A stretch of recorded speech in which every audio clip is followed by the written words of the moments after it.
Jai Hind to one and all. Today I am here with the 10th class SST English medium. Today we are going to discuss about chapter number 6, that is disaster, natural disaster and disaster management. In our yesterday's lecture, we have shown a lot about plane accident. Now we are going to discuss about after boarding a plane, what kind of tips should be followed. Means हमने हमारे last chapter में plane accidents के बारे में देखा था। अब हम ये देखेंगे कि प्लेन को जब हम बोर्ड कर रहे हैं, मतलब प्लेन में जब हम जा रहे हैं, तो हमें कौन कौन सी चीज़ों का ध्यान रखना चाहिए। सबसे पहले तो जो पायलट के इंस्ट्रक्शन है उसको ध्यान से सुनना चाहिए और उसको फॉलो करना चाहिए। उसके अलावा read the card regularly, safety measures carefully. इसके अलावा जो सेफ्टी मेजर्स का कार्ड हमें दिया जाता है या आपकी सीट के सामने जो सेफ्टी मेजर्स वगैरह का स्टिकर लगा हुआ है उसको हमें फॉलो करना चाहिए। Find out in advance the nearest emergency door. जो नियरेस्ट इमरजेंसी डोर है, जब हम जिस सीट पर बैठ रहे हैं तो हमें पता होना चाहिए कि हमारे पास में इमरजेंसी डोर कौन सा है। ओके, इसके अलावा after sitting tie the seat belt. बैठने के बाद में हमें जो सीट बेल्ट है उसे बांध लेना चाहिए। When caught in an accident, keep calm, listen carefully to the instruction of crew। जब हमको कोई एक्सीडेंट का सामना करना पड़ता है, बाय द वे मीन्स यदि कोई प्रॉब्लमेटिक सिचुएशन होती है, हमें कोई एक्सीडेंट का सामना होता है, तो वहां पर जो हमारे क्रू मेंबर है, प्लेन के क्रू मेंबर है, उनके इंस्ट्रक्शंस को फॉलो करना चाहिए। यह हमारी रिस्पॉन्सिबिलिटी है ना। इसके अलावा जो क्रू मेंबर है उनकी रिस्पॉन्सिबिलिटी भी है कि वो पैसेंजर के जो हेल्प है उसको, पैसेंजर की हेल्प करें, है ना, हर मुमकिन हेल्प करें उनकी। इसके अलावा हमें अपने आप से ही इमरजेंसी गेट से बाहर निकलने की कोशिश करना चाहिए। ओके, यदि अगर फायर उसमें लगी हुई है तो कोशिश करना चाहिए कि फायर को किस तरीके से हटाया जाए। यदि फायर एक्सटिंग्विशर्स वगैरह है वहाँ है तो उसकी मदद से फायर को हटा, मतलब फायर पे फायर एक्सटिंग्विशर्स का छिड़काव होना चाहिए, या इमरजेंसी गेट की मदद से हमें बाहर निकलने की कोशिश करना चाहिए। Okay, if it is there do not open the door, otherwise the flames can reach the cabin. यदि हम डोर्स को ओपन नहीं करेंगे तो जो फ्लेम्स वगैरह है वो केबिन तक पहुंच जाएगी। Okay, please remember smoke goes upward, therefore if there is smoke in the cabin, try to close to the floors, follow the emergency door light and reach up to the emergency gate।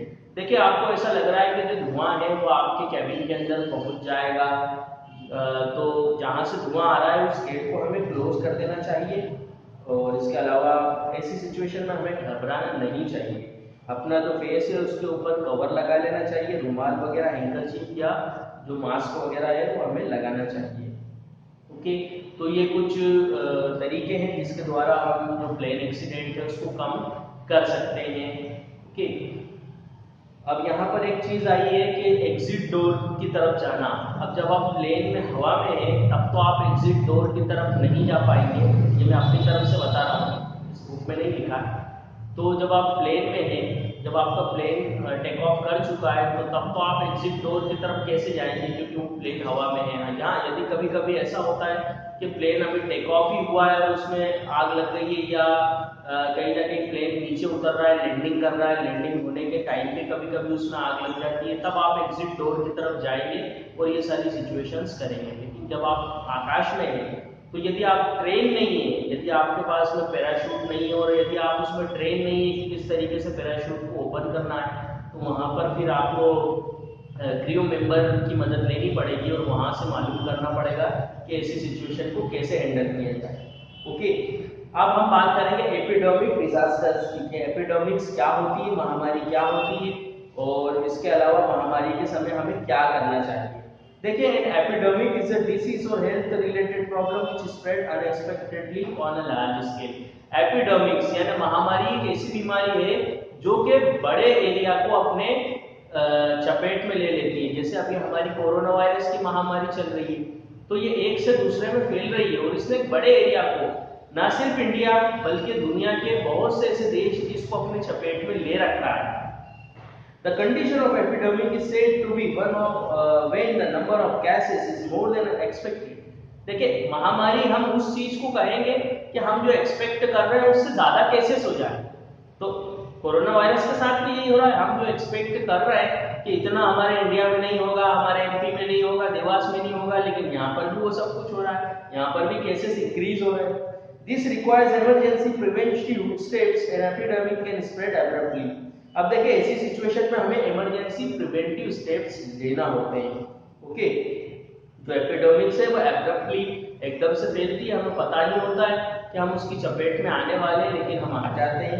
When the number of cases of particular disease increase disproportionately, that is considered to be warning of epidemics.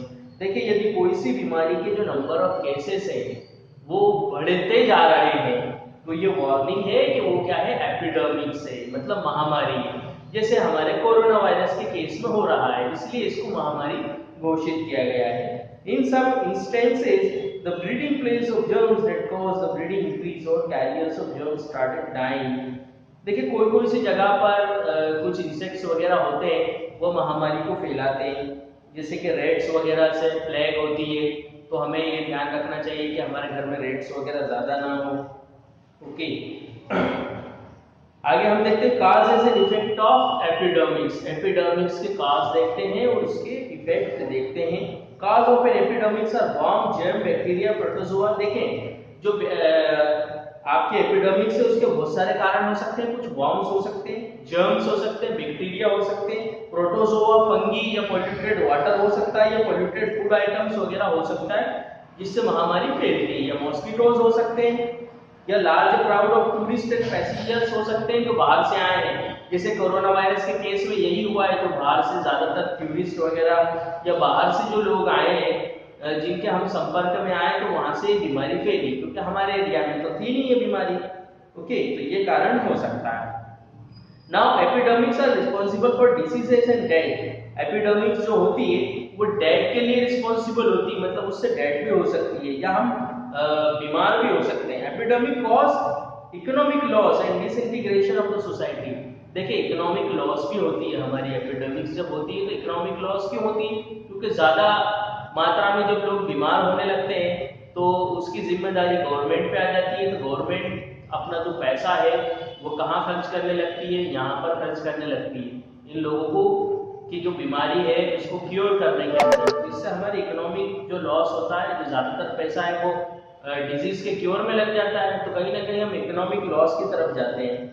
Okay, इससे जो people affect होते हैं उनमें माल nutrition भी देखने को मिलता है, भाई उनकी भी जो कमाई है वो इस बीमारी से लड़ने में लगा देते हैं, तो माल न्यूट्रिशन या पॉवर्टी जैसी समस्या उनके साथ होने लगती है। अब देखें जो ज्यादातर बीमारी होती है वो अनहाइजीनिक एटमॉस्फेयर में रहने से होती है, या हमारे पास जो वाटर सप्लाई वो ठीक से नहीं है, हम खराब पानी पी रहे हैं, या हेल्थ फैसिलिटीज हमारे पास नहीं है, या हमारा इम्यून सिस्टम वीक है, इसके कारण होती है। ओके, या कभी नेचुरल कैलामिटी आई है जैसे वॉल्केनो या सुनामी, या इसके अलावा अर्थक्वेक, तो यहाँ पर भी जो जानवरों की और लोगों की लाशें हैं जब ये सड़ जाती हैं तो इसकी वजह से भी महामारी वगैरह फैलने का खतरा बढ़ जाता है। ये एक डेंजरस सिचुएशन है। अब हम देखेंगे पॉसिबल मेजर्स, कौन सी ऐसी मेजर्स है जिसको हम अपना के महामारी को कम कर सकते हैं। हम रोक तो नहीं सकते इसे, लेकिन कम कर सकते हैं। ओके, देखिए सबसे पहले तो हेल्थ फैसिलिटीज हर एरिया में होना चाहिए, स्टेट लेवल से लगाकर विलेज तक के हेल्थ फैसिलिटीज होना चाहिए। इसके अलावा हमारे जो हेल्थ वर्कर्स हैं, नर्सेज हैं, कंपाउंडर्स वगैरह हैं, उनको एडवांस के अंदर ट्रेनिंग दी जानी चाहिए। ओके, और भी जो हमारे को वर्कर्स हैं हेल्थ से रिलेटेड, उनको भी प्लानिंग और ट्रेनिंग दी जानी चाहिए, पहले से इसकी प्लानिंग बनाई हुई होनी चाहिए हमें। ओके, देखिए जब हमें किसी एरिया के अंदर एपिडेमिक्स का इफेक्ट नजर आए तो वहां पर हमें इमरजेंसी घोषित कर देनी चाहिए, और वहां पर जो दूसरे एरिया के लोग हैं उनको जाने से रोकना चाहिए, और वहां के लोगों को भी कहना चाहिए कि आप यहीं पर रहें, आप दूसरे एरिया के अंदर नहीं जाएं, और उनकी ठीक से मॉनिटरिंग की जानी चाहिए। ओके, इसके अलावा जो लेबोरेटरीज है, लेबोरेटरीज के अंदर जो उनकी बीमारी है उससे रिलेटेड जांच वगैरह होना चाहिए, और डॉक्टर्स और जो सपोर्टिंग स्टाफ है उनको वहाँ के लोगों की और अफेक्टेड एरिया की एक सूची बनानी चाहिए, ताकि हमें पता हो सके कि किस तरीके से इस कंडीशन से हमें निजात मिल सकती है। इसके अलावा जो स्टाफ है उनको एक ट्रेनिंग दी जानी चाहिए, और इसके अलावा वहाँ के जो लोकलर्स है उनको भी ट्रेनिंग दी जानी चाहिए कि किस तरीके से इस बीमारी से रोका जा सकता है। सेफ्टी मेजर्स वगैरह सबको बताना चाहिए।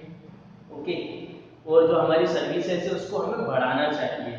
वैक्सीनेशन फैसिलिटीज वहाँ पर प्रोवाइड की जानी चाहिए, टीके फैसिलिटीज। अब ये जो डिजीज का कैरियर्स है उसको हमें डिस्ट्रॉय करने की कोशिश करना चाहिए। जैसे प्लेग का जो कैरियर है वो रेट्स है, तो उसे हमें डिस्ट्रॉय करने की कोशिश करना चाहिए। जो डेंगू का जो कैरियर होता है वो मॉस्किटो वगैरह होता है, तो उसे हमें डिस्ट्रॉय करने की कोशिश करना चाहिए। यदि हमें जो महामारी फैली है वो अनहाइजीनिक कंडीशन के कारण फैली है या कंटेमिनेटेड वाटर के कारण फैली है, तो वाटर हमें साफ सुथरा लेना चाहिए और अनहाइजीनिक कंडीशन को हमारे एरिया से दूर करने की कोशिश करना चाहिए। इसके लिए कुछ स्प्रे भी किया जा सकता है, इंसेक्टिसाइड्स वगैरह का है। ओके, तो ये सारी चीजें हो सकती है। यदि ये जो महामारी है ये वाटर सप्लाई के पॉल्यूट होने के कारण फैली है, तो कहीं ना कहीं हमें गवर्नमेंट को बताना चाहिए कि हमारे यहाँ जो पानी आ रहा है वो पॉल्यूट हो चुका है, अब जो है नई सप्लाई हमें शुरू की जाए। ओके, तो देखिए ये एपिडेमिक्स, अलग अलग टाइप के एपिडेमिक्स के बारे में यहाँ आपको बताया गया।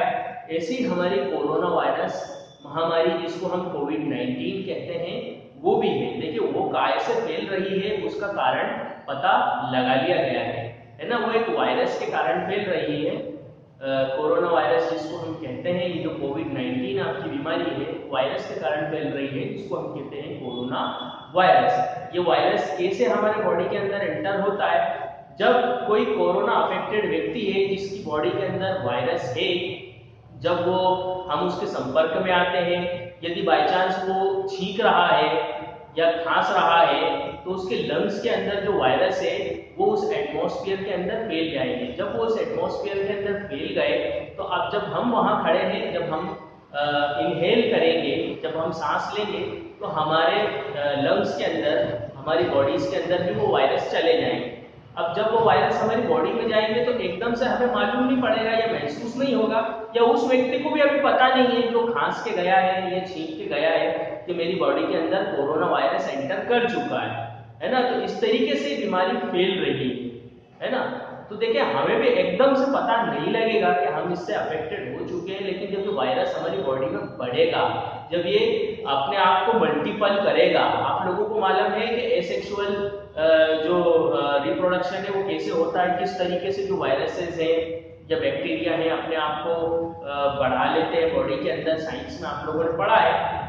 तो जब ये ज्यादा वायरस हमारी बॉडी में हो जाएंगे, इसका मल्टीपल हो जाएगा, तो फिर हमें कहीं ना कहीं इसके सिम्टम्स महसूस होंगे। तो जब भी हमें कोरोना वायरस के सिम्टम्स महसूस हो तो हमें नजदीकी स्वास्थ्य केंद्र या डॉक्टर्स से सलाह लेनी चाहिए, या गवर्नमेंट ने कुछ सेंटर्स वगैरह बना रखे हैं, जैसे हमारे देवास के अंदर अमलतास हॉस्पिटल से, वहाँ हमें जाना चाहिए, हमारा चेकअप कराना चाहिए, ताकि हमारे घर के जो दूसरे लोग हैं वो उससे अफेक्टेड ना हो, है ना। तो जब भी हमें सिम्टम्स नजर आए, इसके सिम्टम्स क्या है? सांस लेने में तकलीफ होना, या छींक या खांसी। जैसे छींक और खांसी तो नॉर्मल भी व्यक्ति को आ सकती है, ये इसका बड़ा सिम्टम्स नहीं है, लेकिन इसका जो बड़ा सिम्टम्स है वो ये है कि सांस लेने में तकलीफ होना। दूसरी चीज तेज बुखार आना। कभी कभी बहुत से लोगों को तेज बुखार नहीं भी आता है, लेकिन सांस लेने में तकलीफ हो सकती है। तो जब हमें इसके सिम्टम्स नजर आए तो हम नजदीकी हॉस्पिटल्स में जाके अपना चेकअप कराएं, कोरोना की जांच करवाएं, और जो हमारे कोरोना वॉरियर्स हैं उनको हम सहयोग प्रदान करें। क्योंकि अभी हमारे सामने जो ये महामारी है इसने ग्लोबल रूप ले लिया है, मीन्स ये ग्लोबली पूरे वर्ल्ड के अंदर फैल रही है। तो कहीं ना कहीं हमें इसे खत्म करना है। ज्यादा से ज्यादा समय आप घर के अंदर ही रहें, ज्यादा लोगों से मिलने से परहेज करें अभी कुछ दिनों तक के, जब तक ये बीमारी चल रही है। मतलब नए लोगों के संपर्क में आप ना आए, है ना। या जो आपका फ्रेंड सर्कल है या जो आपके रिलेटिव्स है वहां पर भी आप अवॉइड करें कि ज्यादातर आप लोगों से मिले नहीं, मीन्स आपके जो फैमिली के मेंबर्स है बस वहीं तक के आप सीमित रहें। यदि कोई समस्या होती है, यदि किसी के साथ कोई प्रॉब्लम होती है या आपकी मजबूरी है कहीं जाना, तो आप चेहरे के ऊपर मास्क लगाकर या आपके हैंकरचीफ का इस्तेमाल करके जाएं। ओके, तो ये सारी कुछ चीजें हैं जिसके द्वारा हम इस बीमारी को हरा सकते हैं। ओके, तो आज के लिए बस इतना ही। कल हम देखेंगे disaster management in stage of disaster management. कल आपका कंक्लूजन पार्ट रहेगा, मतलब कल आपका ये जो चैप्टर नंबर 6 है ये ओवर हो जाएगा। तो आज के लिए बस इतना ही। जय हिंद,